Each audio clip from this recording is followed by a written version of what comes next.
Hello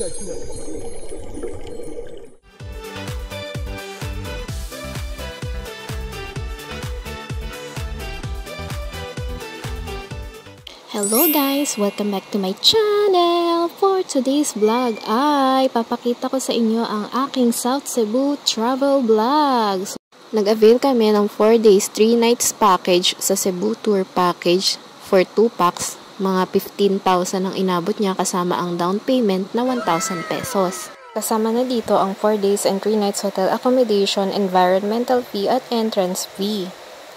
Una naming pinuntahan itong Mualbual. So, dito mo makikita ang mermaid statue.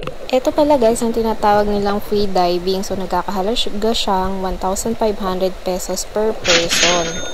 So, separate payment siya dun sa may 50,000 pesos na binayaran namin. Before naman mag-free diving, meron naman silang briefing guys. So, safe ka naman. And then, meron din namang life vest dyan. So, hindi ka nila pababayaan. Lagi ka nilang i-assist guys. Tip ko lang guys, ay kuhanin nyo yung mas mahabang fin. Mas okay siya. Ito naman guys, yung sardines run. Gabi, sobrang saya dito. Napakadaming sardinas na pwede kang mag-swimming kasama nila. And then, yan, mukha lang siyang madaling gawin, pero mahirap talaga guys, kahit marunong kang mag-swimming. So, ito naman guys, yung isang anggulo ng sardines run ko. So, ayan. Oo nga pala, meron nga pala silang libre na paggamit o paghiram ng 360 na para siyang GoPro. So, ayan. Kaya meron silang pangkuhang video at talagang malinaw naman siya guys. So, after ng sardines run, nandito lang din naman sa tabi nila yung mga sea turtle. So, parang tatlong mga sea turtle yung nandyan.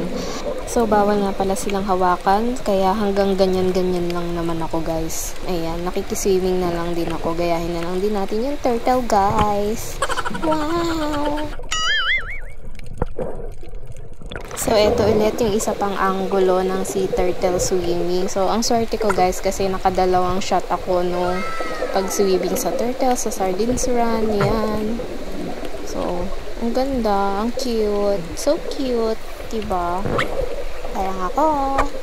So, after Mualbual, diretso na kami sa canyoneering sa Kawasan Falls. So, nagkakahalaga siyang 2,100 pesos. Again, separate pa rin siya dun sa 15,000 pesos na binayaran namin. Ito dapat guys, ang wag na wag yung palalampasin na activity dito sa Cebu. Sobrang sulit guys ng 2,100 pesos nyo. Itong canyoneering ay aabutin siya ng mga 4 to 5 hours depende sa inyo. So, nung marinig namin yun, kaya parang ayaw na namin siyang ituloy kasi sobrang napagod din kami dun sa may Mualbual na namin, free diving.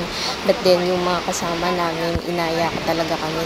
Sabi nila, nandito na rin lang kayo, i-go nyo na, total, hihintayin nyo rin naman kami sa kotse kasi magkakasama kami dun sa may sasakyan namin kotse. So, ayaw namin maghintay kaya go.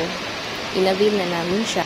At guys, hindi kami nagsisi. Sobrang worth it talaga ng canyoneering guys. Before nga pala mag-start ang canyoneering, may ibibigay sa inyo isang boteng tubig at isang energy bar. First time ko nga pala guys tumalo ng ganyang kataas. Actually 10 feet yata yan. So sobrang taas talaga yan guys. Kala ko hindi na ako babagsak dun sa tubig. Sobrang na-enjoy ko talaga to yung mga paanod-anod sa tubig. Ayan, ganyan. Sobrang nakaka-mesmerize ng lugar dito sa Kawasan Falls. Ewan ko guys, para siyang paradise. Ito guys, itong activity na to, ayan yung tinutulak na ganyan. Nakakaaliw. Akala nila talagang dapat tinutulak yung tao. Kaya bawat gagawa niyan, ganun ginagawa ng mga kasunod nila. Nakakaaliw.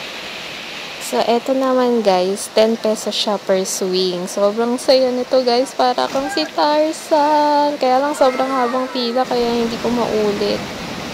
Tingnan nyo guys, ang ganda-ganda nito. Basta kung adventurous kang tao, talaga ma-appreciate mo itong nature, yung mga ganyan, kahit walking lang, yan. Sobrang ganda guys. And then, eto yung falls. After nung mga jumping. Ang ganda guys, grabe. Alam nyo, tinry ko talagang yung tumawid dun sa may pinakagitna ng falls na yan. Kaya lang, hindi talaga sobrang lakas ng current niya. Kaya feeling ko kapag itinuloy ko yun, baka malunod ako. So, sa gilid na lang ako, nagigilid na lang ako. Aliping sa gigilid ang peg ng lola mo. Char!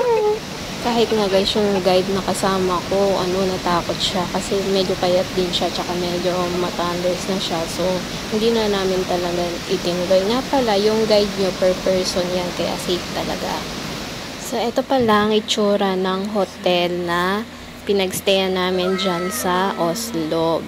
Ayan, may TV pero hindi namin siya nagamit kasi napagod kami. So, tulog-tulog, pahinga. Ayan. Ang ganda, di ba? Refreshing. Hindi gaya dun sa may natulugan namin sa may Cebu, hindi siya maganda. So, eto yung labas ng hotel. Bari may nagtitinda ng pagkain dyan, kaya lang puro mga ihaw-ihaw siya. So, kinabukasan, nandito naman kami sa may Oslo, sa may Whale Shark.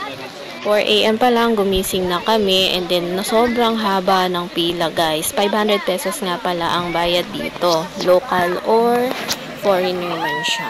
So, ang whale shark na naabutan namin guys, mga baby whale shark na lang daw yung mga yan. Yung mga malalaking whale shark daw, nawala na daw sila nung pandemic. Hindi nila alam kung nag-migrate lang sa ibang lugar or nawala na sila. Ganon. Kasi wala daw yatang nagpapakain nung time na yun. Bawal nga pala guys gumamit ng sunblock o sunscreen dito. So kung gumamit ka, hindi ka pwedeng mag-swimming kasama ang mga whale shark. Pwede ka lang selfie-selfie dun sa bangka pero swimming hindi. So eto na guys, swimming with the baby whale shark. Tingnan nyo guys, para akong bata. Inaanilag ko pa kung nasaan yung whale shark. Nakakatuwa siya guys. Ang cute-cute. Safe nga pala guys mag-swimming sa kasama yung mga whale shark na yan kasi hindi naman sila nangangagat ng tao. Kasi ang alam ko parang sobrang liit or wala silang ngipin guys. Kagaya ng mga shark talaga. Tingnan nyo naman guys kung gaano kahirap maglubog dyan sa may tubig. Kasi pag lubog mo ng sarili mo, bigla na lang aangat ka. Oh, ayan guys, makita nyo naman kung merong ngipin. Wala, diba? Oh. Bawal nga rin palang hawakan or masaling man lang itong mga cute na baby whale shark. Kaya lang merong time na hindi mo talaga ina-expect na masasalat mo din siya. Pero ang cute-cute talaga. Ang saya guys. Tingnan nyo. Oh, ang cute ng whale shark na yan. Ang ganda, parang butete. Char.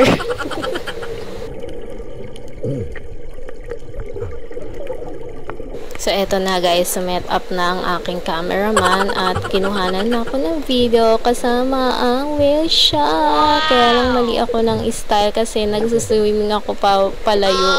Eto naman, buti kumuha ulit ng isa pang take. Kaya ayan, medyo mas malapit ako sa cute na whale shark. Tingnan nyo, lapit ka, grabe!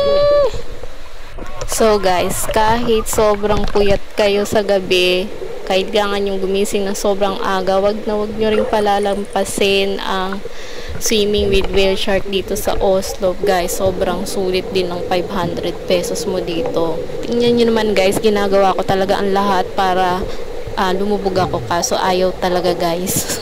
Ang activity na to guys ay 30 minutes lang. So eto, pabalik na kami.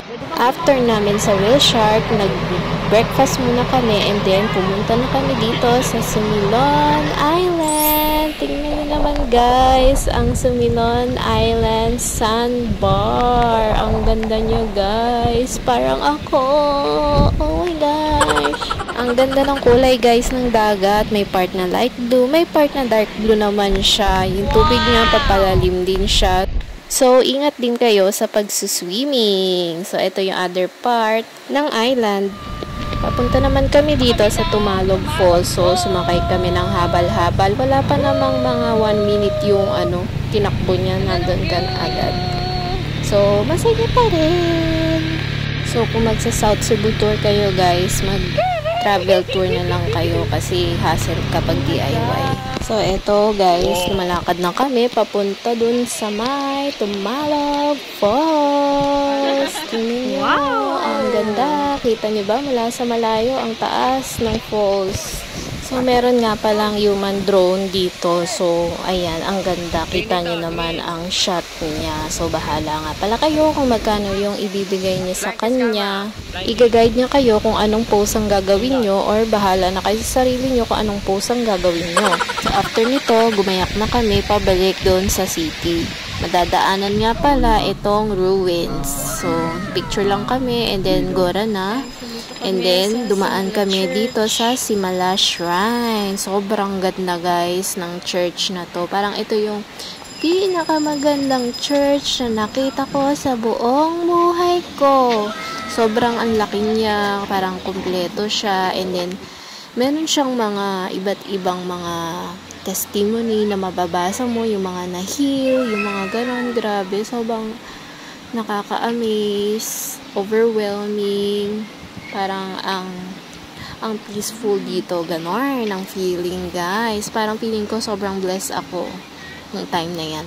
Siyempre, nandito na rin lang tayo. Hindi ko na rin pinalagpas na mag-pray for healing sa mga taong kilala kong may sakit. Alam niyo yun. Siyempre, nagtatrabaho din ako sa hospital. So, yung mga tao din sa hospital, pinag-pray ko din sila. May mga kamag-anak ako na merong may sakit. Pinag-pray ko din sila for healing. Ganyan. Siyempre, yung sarili ko, pinag-pray ko din kasi alam niyo na, medyo naglalagas ang hair lalo ng lola nyo. So, pinag-pray ko din yun. Sana kumapal na siya. Ganon. Ayan, sila mama, ganyan. Healing. Healing for everyone, char. Sobrang lawak din pala guys nitong Simala Shrine. So, feeling ko mga 30 to 1 hour yata namin iniikot to. Kasi, syempre, ninanamnam namin or finifeel namin yung lugar na to guys. So, syempre, bawal nga pala guys yung maiksi ang damit dito. Yung mga naka-sleeveless yata, bawal din. So, buti na lang meron akong dalang jacket. And then, yun ang pinang-cover ko sa sarili ko. So, ito nga pala guys yung loob ng church. Para din tong yung church dun sa may Betis, Pampanga na nakita ko sa Guagua. Dun sa may kamag-anak namin. Ganyan din yung church nila. Meron din mga mural sa ceiling niya. So, ito guys, marami pang nire-renovate na part ng church na to.